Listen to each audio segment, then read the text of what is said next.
Jesus nos salvou. Vou colocar o capacete da salvação, sua couraça de justiça eu vou usar, e com o escudo da fé me protegerei do mal. Uma guerra além das estrelas, antes mesmo da criação, colocava em perigo ao mundo, mas na cruz Jesus nos salvou. O cinto da verdade apertarei, a minha sandália pra pregar usarei, com a espada da palavra de Deus sempre vencerei. Uma guerra além das estrelas, antes mesmo da criação, colocava em perigo ao mundo, mas na cruz Jesus nos salvou. Mas na cruz Jesus nos salvou.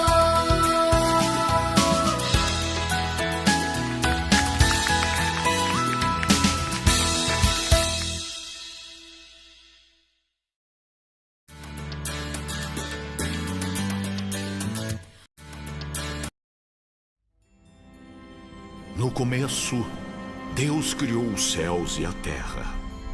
A terra era um vazio coberta por um mar profundo. A escuridão cobria o abismo. E o Espírito de Deus se movia por cima da água. Então Deus disse: que haja luz. E a luz começou a existir.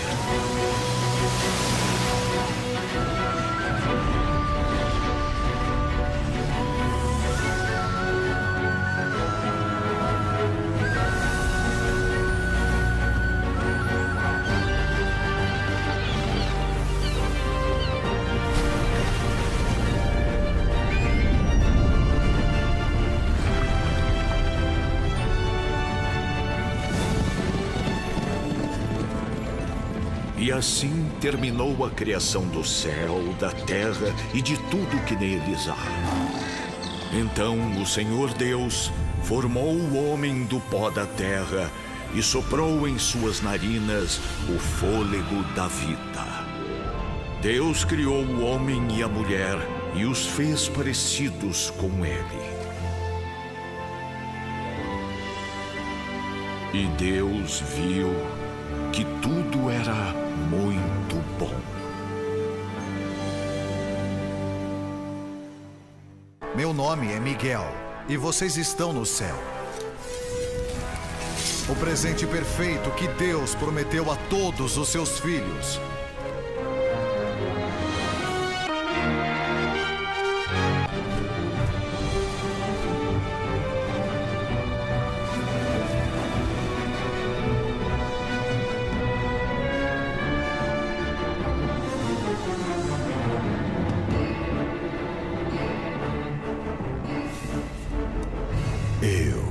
Sou a melhor criação de Deus.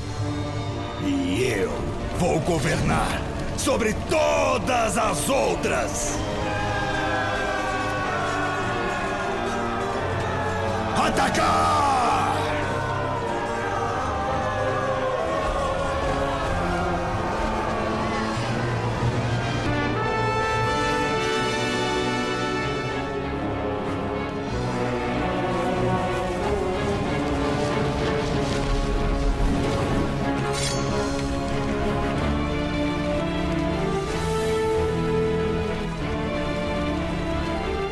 Em frente!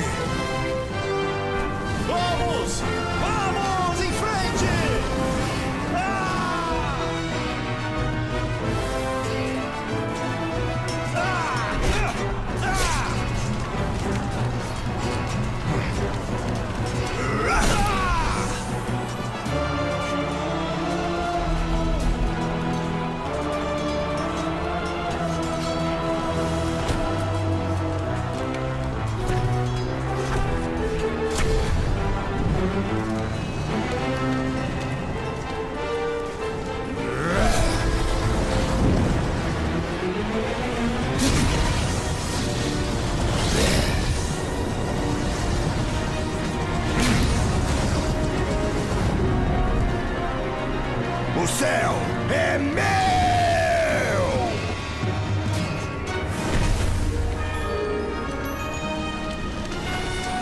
Lúcifer!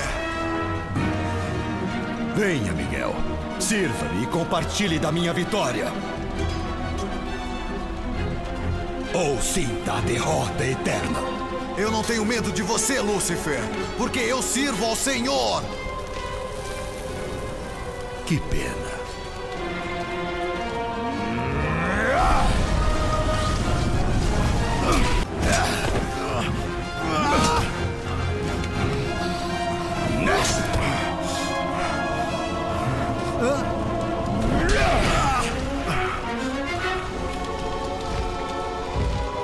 Você pecou contra o Senhor Deus e por isso será banido!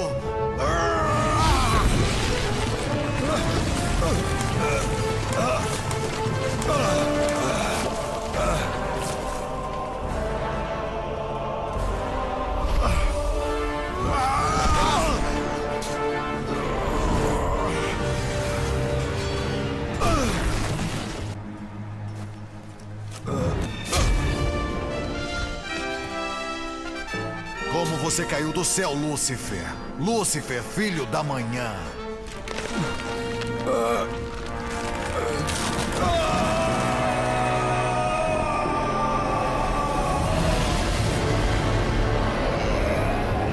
Como caiu do céu? Você que enfraquecia as nações. Agora você foi lançado nas profundezas do abismo.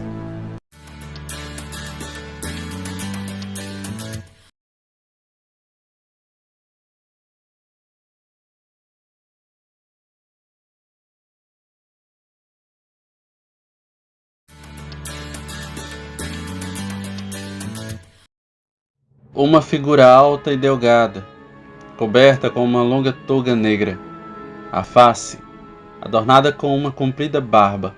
Ele tinha traços fortes e bem nítidos. Os olhos eram claros e penetrantes. Os lábios firmemente fechados, um sinal de sua resolução. Assim era John Wycliffe, responsável por supervisionar a tradução da Bíblia para o inglês.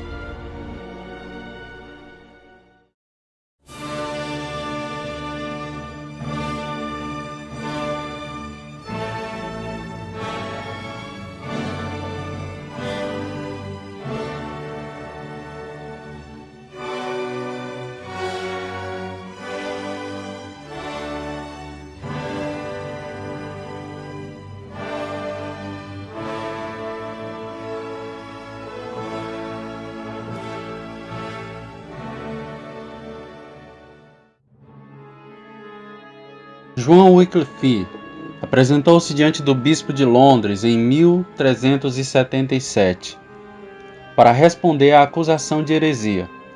Seu amigo e defensor, João de Gaunt, duque de Lancaster, adentrou pela igreja com passos firmes e resolutos.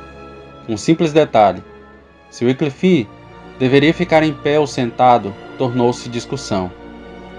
Esse pequeno detalhe chegou a se transformar em uma briga calorosa, e João de Gaunt fugiu para preservar sua vida. Podemos imaginar a cena: Wycliffe sendo despachado por seus próprios amigos. Assim foi sua vida. Wycliffe era ousado e franco quanto à sua teologia e à sua educação. Contudo, quando se encaminhou para a política, ficou preso no meio do fogo cruzado da luta de outras pessoas. John foi o principal erudito de sua época. As pessoas por toda a Inglaterra respeitavam sua sabedoria.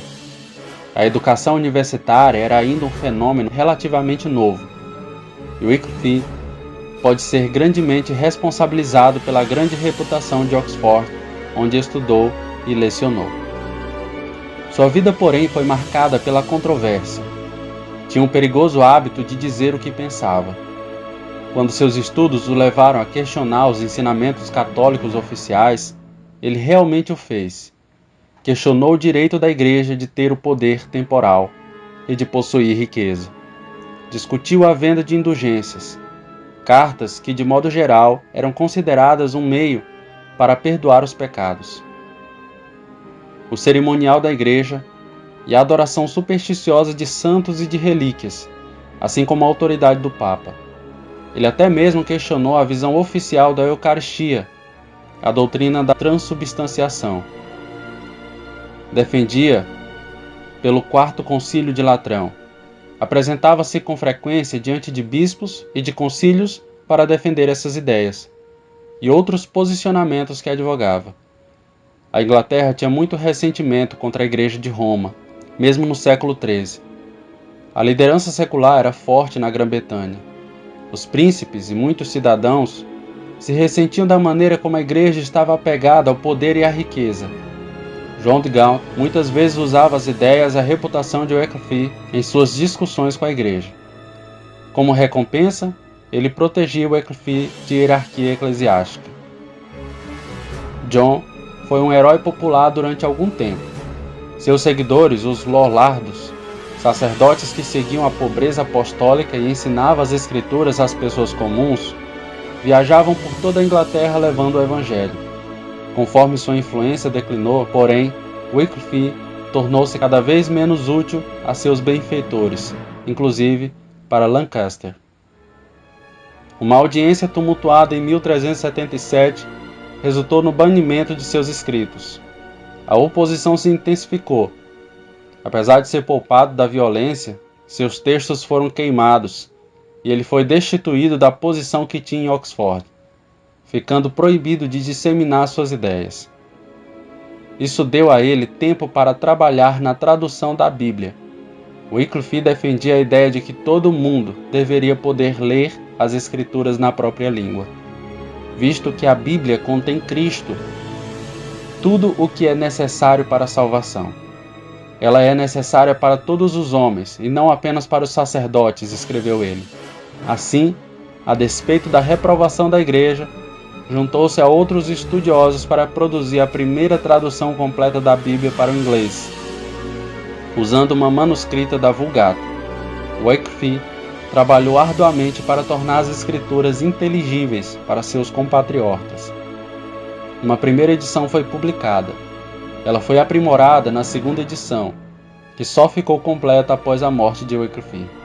Apesar disso, essa edição ficou conhecida por Bíblia de Wycliffe e foi distribuída ilegalmente pelos lollardos. John sofreu um derrame quando estava na igreja e morreu em 31 de dezembro de 1384. O Concílio de Constança, 31 anos mais tarde, o excomungou.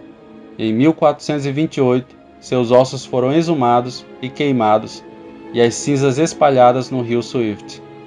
Ninguém poderia imaginar que suas ideias se espalhariam tão rapidamente pela Europa. O efeito de seus ensinamentos sobre os líderes posteriores, como John Hus, fez com que ficasse conhecido por a estrela da manhã da Reforma. Ele próprio procurou permanecer na Igreja Romana por toda a sua vida, mas no coração e na mente de seus ouvintes, a Reforma já estava a caminho.